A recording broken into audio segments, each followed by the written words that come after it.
টানা ১৫ মাস ধরে গাজাবাসীর অপেক্ষায় ছিলেন যুদ্ধবন্ধের। শত সহস্র প্রাণ ঝরে যাওয়ার পর অবশেষে এলো সেই মাহেন্দ্রক্ষণ। যুক্তরাষ্ট্র, মিশর আর কাতারের মধ্যস্থায় যুদ্ধবিরতিতে রাজি হয়েছেন হামাস আর ইসরায়েল।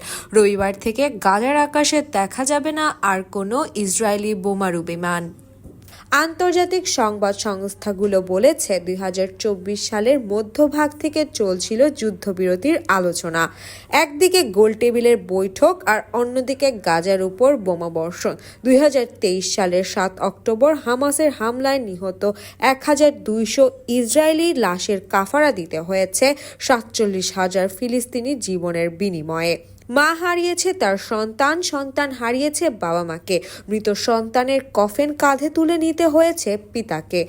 বাস্তুচ্যুত হয়ে থাকতে হয়েছে ক্যাম্পে ক্যাম্পে। এই তো ছিল ১৫ মাস ধরে গাজাবাসীর জীবন। সারা বিশ্বকে নাড়া দিয়েছে গাজার আর্তনাদ। অবশেষে সেই খুশির খবর, প্রায় ১.৫ লক্ষ নিরীহ ফিলিস্তিনি লাশের উপর দাঁড়িয়ে বোধোদয় হলো বিশ্ব মোড়লদের। ঘোষিত হলো যুদ্ধবিরতি। রবিবার থেকে গাজার রাতের আকাশে হয়তো আর যুদ্ধবিমান নয়, দেখা যাবে জলজলে নক্ষত্রের। আর এই বেঁচে থাকার উদ্যম নিয়েই এত আঘাতের পরেও মেরুদণ্ড সোজা করে মানচিত্রর আকারে ধরে টিকে আছে ফিলিস্তিন। স্বপ্ন তাদের স্বাধীনতার।